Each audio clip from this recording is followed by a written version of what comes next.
Fala, pessoal. E aí, tudo certinho? Olha só, a gente vai falar hoje sobre formas da Terra. E só para a gente lembrar um pouquinho, dentro de tudo que a gente já estudou, nós vimos sobre a ideia da estrutura interna do planeta, né? A gente viu lá crosta, manto, núcleo, aquelas divisões todas, e vimos também a movimentação das placas tectônicas, né?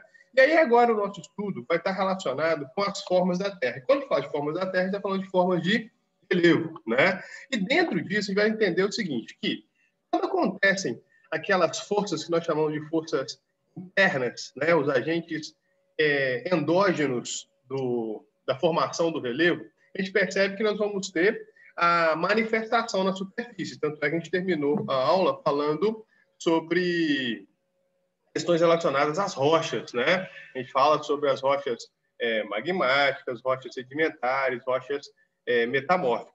E aí, dentro disso, a gente entende e estuda o que a gente chama de estrutura geológica, tá?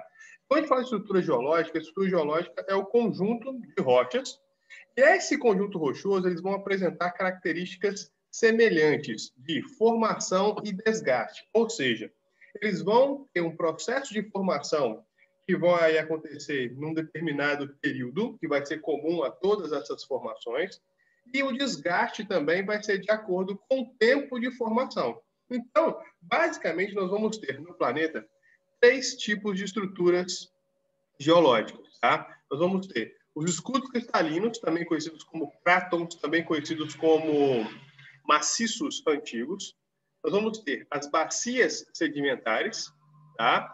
E, além disso, vamos ter também os dobramentos modernos, tá bom? Então, se observando aí o desenho, olha só, tem os escudos cristalinos.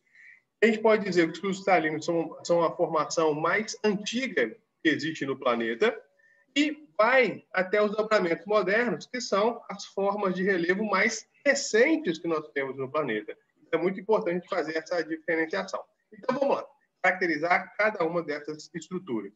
A primeira delas aí, o escudo cristalino, também conhecido como maciços antigos, e aí vai pensar a era pré-cambriana. A era pré-cambriana, pessoal, vamos imaginar que ela se confunde com o processo de formação do planeta. Lembra que lá na primeira aula que a gente falou sobre geologia, eu tinha comentado com vocês sobre que o planeta era uma esfera incandescente e essa esfera incandescente ela foi se resfriando. E desse resfriamento, nós tivemos a formação da crosta. Então, quando foi a formação dessa crosta terrestre, nós tivemos a formação dos escudos cristalinos. Beleza? E dentro dessa característica, como são mais antigas as formações, elas já estão bastante desgastadas pelo processo erosivo. Então, você observa que nos dobramentos, nas áreas de escudos cristalinos, também podem ser chamados até mesmo de dobramentos antigos. Você vai perceber que as formas estão bastante desgastadas. Então, a gente, por exemplo, vamos pensar aqui no Brasil, região de Minas Gerais, a gente fala muito sobre os mares de morros, não falamos? E essa região de mares de morros, ela está relacionada justamente com quem? Com esses escudos cristalinos. São áreas que estão arredondadas, tem o topo arredondado, porque a erosão já foi bastante atuante, tá bom? E dentro dessa característica, você tem a presença de minerais metálicos. Então, se é algo que vocês anotarem, de grande importância dos escudos cristalinos é justamente a presença de minerais metálicos. Por quê? Os minerais metálicos têm uma importância econômica muito grande. Pensa, mais uma vez, em Minas Gerais, no quadrilátero ferrífero, onde a gente tem principalmente a exploração de ferro, né? E sem contar com outras áreas no país de grande exploração mineral, que tem, além do ferro, a gente tem a bauxita, a gente tem o manganês. Isso tudo são produtos que são utilizados na atividade industrial e também são exportados. O Brasil lucra através da comercialização justamente desses minerais metálicos. Então, falou de escudos cristalinos, 36% do território brasileiro é composto por esses escudos, beleza? Bom, depois, as bacias sedimentares. E aí, dentro daquele desenho que eu mostrei para vocês lá no início, o que acontece? Você tem o escudo cristalino, esse escudo ele foi desgastado. E nesse desgaste, os sedimentos que foram originados do desgaste, eles foram depositados em regiões mais baixas. Essas regiões mais baixas são justamente as áreas sedimentares, onde nós temos as bacias, principalmente nas eras paleozoica, mesozoica e cenozoica. Tá? Dentro disso, 64% do território brasileiro, nós já tínhamos estudado sobre rochas, né? Então a gente entende que as rochas sedimentares elas vão predominar nesse tipo de formação, nesse tipo de estrutura geológica. E a principal característica aqui, presença de combustíveis fósseis. Tá? Então, quando a gente fala sobre petróleo, quando a gente fala sobre carvão mineral, quando a gente fala sobre gás natural, está tudo relacionado justamente com a região de bacias sedimentares. Beleza? Sucessão, né? Bom, depois, dobramentos modernos. Os dobramentos modernos relacionam o período mais recente da formação do planeta, lá na era cenozoica. Lembra daquela coluna geológica que eu mostrei para vocês, que mostra exatamente as datas onde aconteceram os principais fenômenos da formação do planeta? Então, falar de dobramentos modernos está relacionado com essa era mais recente, que é a era cenozoica, e tem a ver com o quê? Com o encontro de placas tectônicas. Tem a ver justamente quando a gente falou lá sobre os movimentos convergentes, né? A placa tectônica se encontrando, e isso faz com que as áreas de dobramentos modernos nós tenhamos as seguintes características: as maiores formações montanhosas do planeta, ou seja, áreas de grande altitude, e além disso, intensa atividade vulcânica e também sísmica, tá? Só para relembrar, a gente está falando também sobre o Círculo de Fogo do Pacífico, lembra disso? A área onde nós temos a maior concentração de terremotos e vulcões no planeta, e pode estar muito associado justamente com essa região aí, ó, com essa área onde nós temos a presença de dobramentos modernos, beleza? E aí, dentro dessa configuração, vocês vão pensar comigo o seguinte: ora, essas estruturas, né, elas se formaram a partir de quê? Elas se formaram a partir dos agentes internos, né? Aquelas forças internas que a gente estudou. Lembra quando a gente falou de tectonismo, placa tectônica? É exatamente isso, beleza? Agora, existe uma condição que, quando falamos de relevo, ou seja, da formação do relevo como um todo, o relevo ele vai ser o quê? O conjunto dessas descontinuidades presentes na superfície do planeta, e, além disso, o relevo ele é resultado da ação dos dois agentes, os agentes internos e os agentes externos. Então, só para lembrar, agente interno, quem são?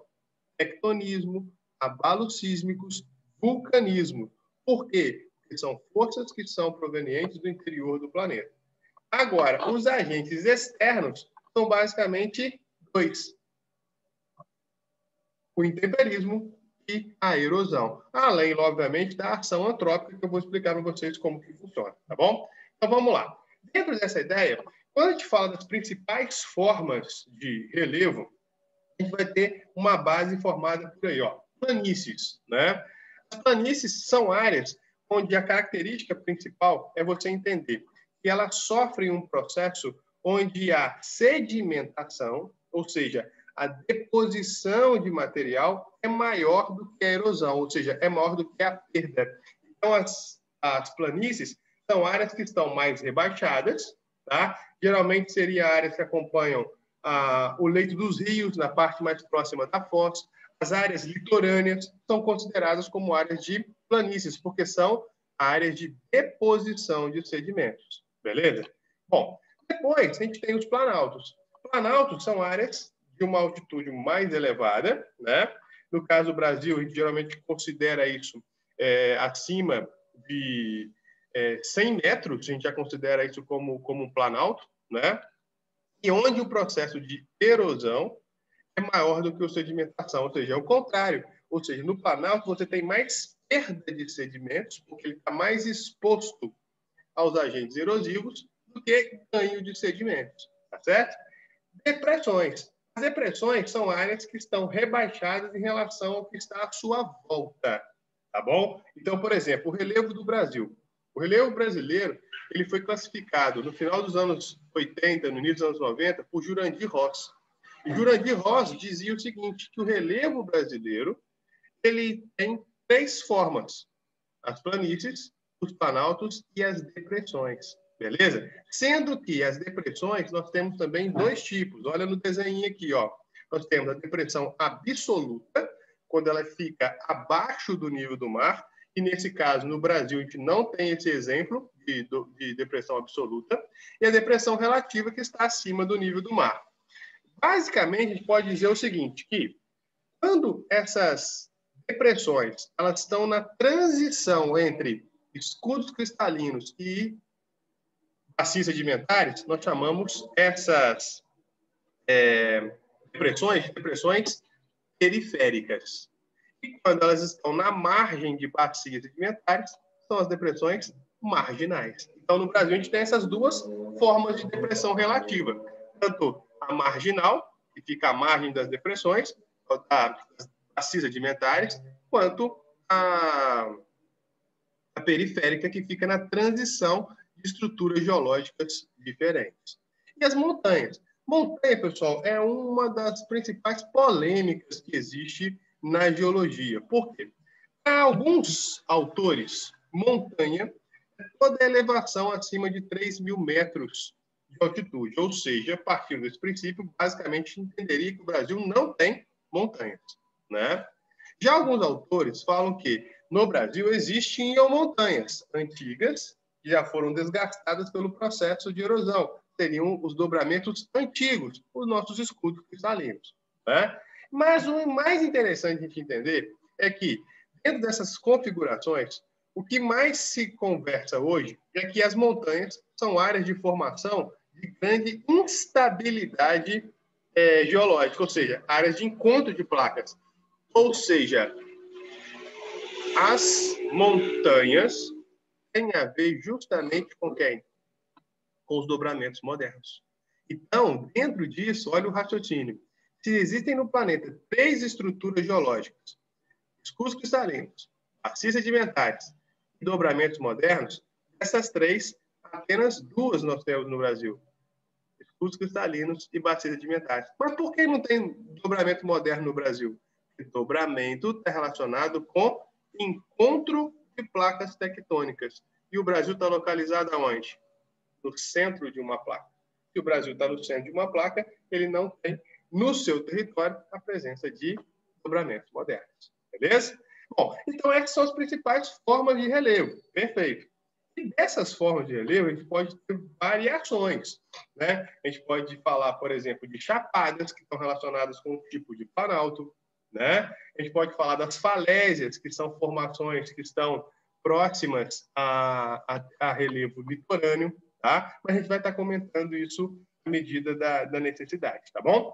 E aí, poxa, se é um processo, o relevo do agente interno com o agente externo, quem são os agentes externos, então? E a gente entende. Os agentes externos ou os agentes exógenos, a gente fala do intemperismo e da erosão. O que é o intemperismo?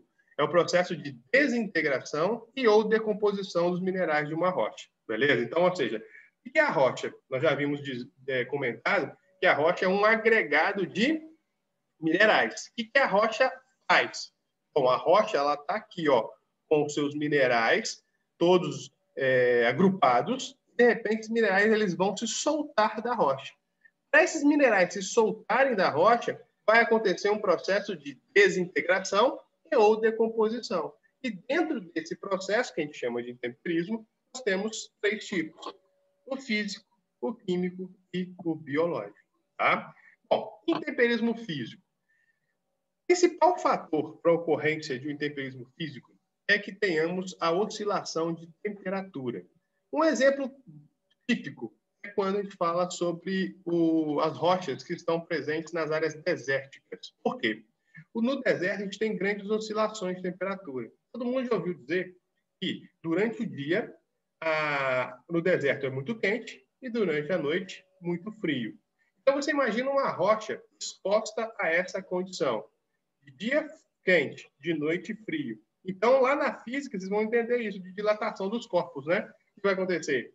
A rocha dilata durante o dia porque ela é aquecida e se contrai à noite porque ela é resfriada, beleza? E dentro dessa concepção de dilata, contrai, os minerais que estão presentes nessa rocha, eles fazem o quê? Se soltam. ou seja, eles se desintegram da rocha, caracterizando o intemperismo físico, tá? E não altera a sua composição química. Um outro exemplo também, que é o que está aí ilustrado para vocês, é o intemperismo físico que ocorre a partir da ação do gelo. A gente chama isso de crioclastia, tá? Que seria a rocha tendo fissuras, na qual a água infiltra nessas fissuras. Em áreas de temperaturas muito baixas, essa água congela.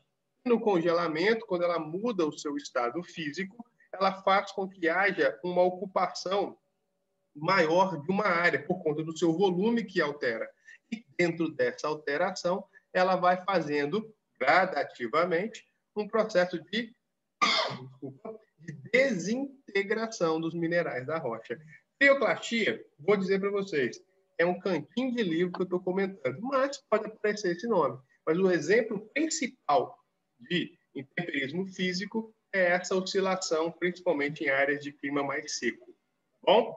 Beleza. Intemperismo químico.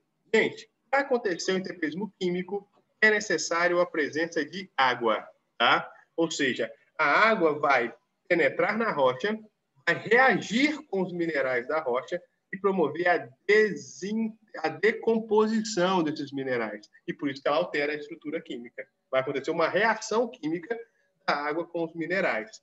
O exemplo que eu trouxe para vocês é o que acontece muito em relevo de caverna, relevo kárstico, tá? Que nós temos essa formação aí, ó, de estalactites e estalagmites, que ocorrem principalmente porque a água ela vai reagindo com as rochas, principalmente no caso de um relevo de caverna, são rochas carbonáticas, tá? Presença muito grande de calcário.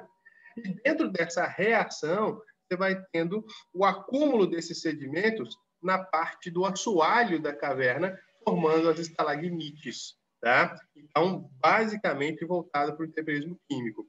Outro exemplo, e esse é o mais comum, onde mais temos a presença de intemperismo químico, vamos pensar aqui no Brasil, nas áreas onde chove bastante. Então, por exemplo, na Amazônia, né, é uma região onde a gente tem bastante intemperismo químico, beleza? Por quê?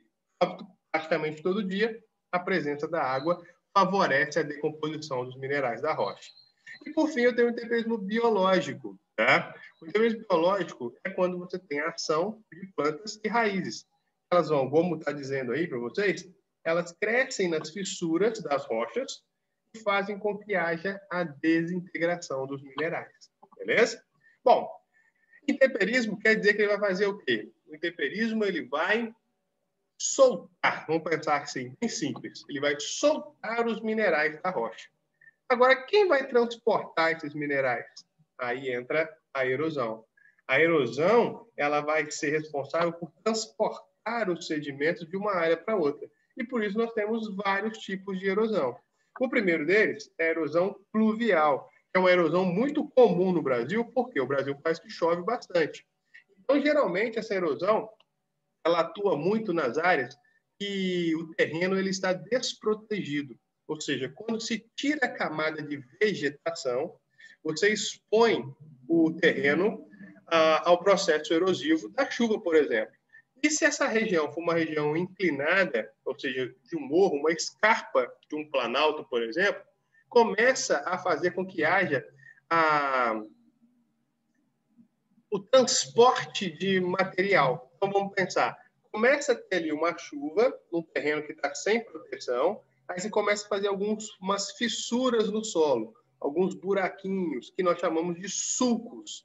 Esses sulcos é o primeiro estágio da erosão pluvial, que também é conhecido como erosão laminar. Tá? Ela é bem superficial. Só que se mantém a erosão, começa a fazer algumas rachaduras mais impactantes no terreno. E a gente tem a formação de ravinas. Até chegar no contexto mais forte, que atinge até mesmo o lençol freático, que nós chamamos de vossoroca. Beleza? Pode atingir o lençol freático. Atenção aí, faltou o N aqui, ó, lençol freático. Beleza? Mas pode acontecer. E aí a vossoroca está mostrando o quê? Que houve todo um transporte de sedimentos ocasionado principalmente pela erosão pluvial, pela ação das águas das chuvas. Tá joia? A erosão fluvial, que relaciona com os rios, e a gente fala, pessoal, que os rios ele tem um processo erosivo completo. O que o rio faz? O rio ele desgasta, o rio transporta e o rio deposita os sedimentos. Então, você pensa, na região mais elevada onde o rio nasce, ele vai estar numa região mais inclinada. Então, a água vai escoar com maior velocidade. Resultado, vai desgastar as formas de relevo. Desgasta a rocha. No médio curso, o rio transporta esses sedimentos e no baixo curso, no curso inferior, ele deposita. Então, por isso, forma as planícies fluviais, que ficam próximas nas áreas mais planas, onde o rio já está bem próximo da sua foz. E aí você pensa, planície, o que eu comentei com vocês? Áreas de deposição de sedimentos. Muita atenção. Quando o material de vocês traz essa informação mais no finalzinho, fala assim que existe a evolução das formas de relevo. No caso de um relevo que é desgastado pela erosão fluvial, ele forma vales em V, beleza? O vale que um rio forma é o vale em V, beleza? Guarda sempre isso. O rio está aqui, ele foi passando nas rochas, foi desgastando, desgastando, até formar um vale em V. Por que você está falando isso? Porque existe a erosão glacial. A erosão glacial ela é mais voltada para o degelo, né? Onde forma as avalanches. E aí é muito catastrófica esse tipo de erosão e forma vales em U. Então, vale de erosão glacial é na forma de U. Vale da erosão fluvial é na forma de V. Beleza? Bom, erosão eólica. Erosão eólica, pessoal, seria o quê?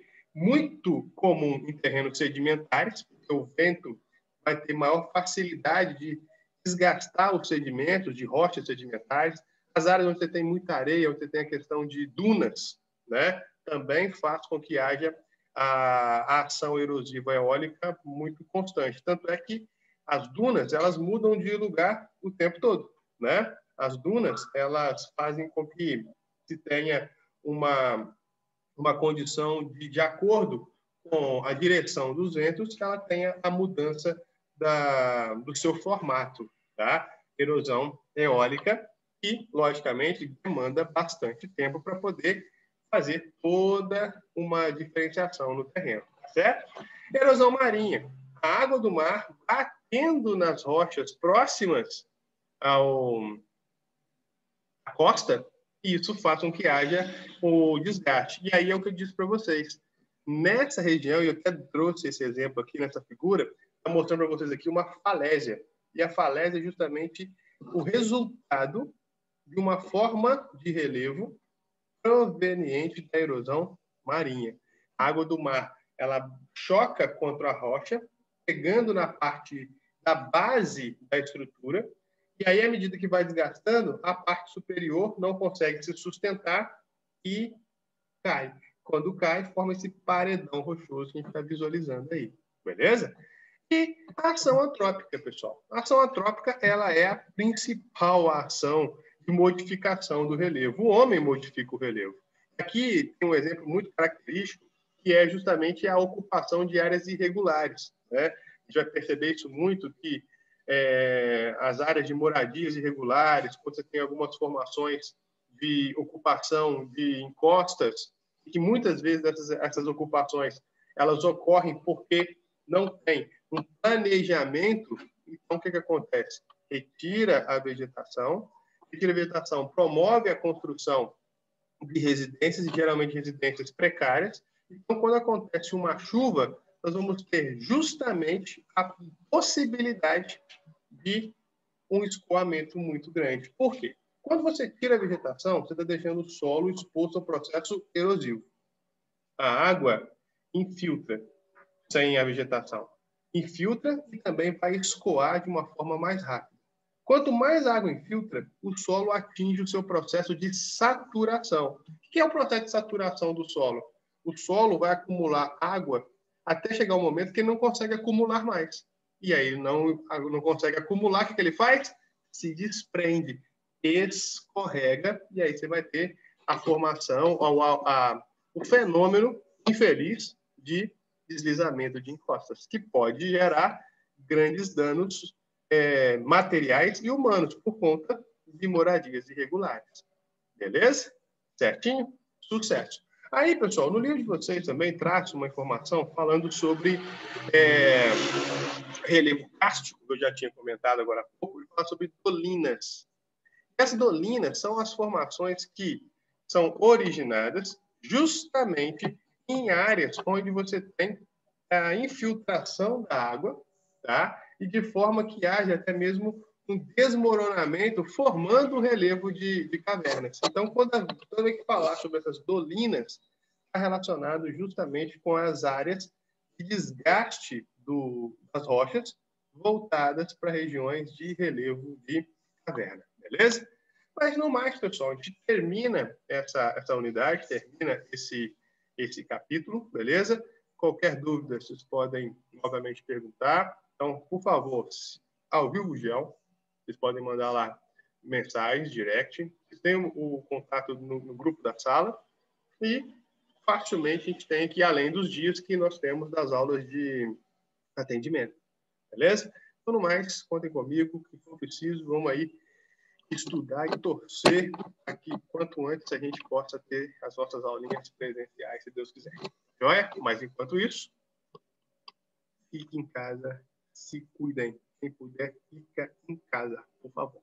Joia? Grande abraço, beijo, sucesso. Tamo junto, gente. Grande abraço, valeu. Tchau, tchau, tchau. Ixi, tô tentando parar o vídeo não para. Eita, só. Valeu.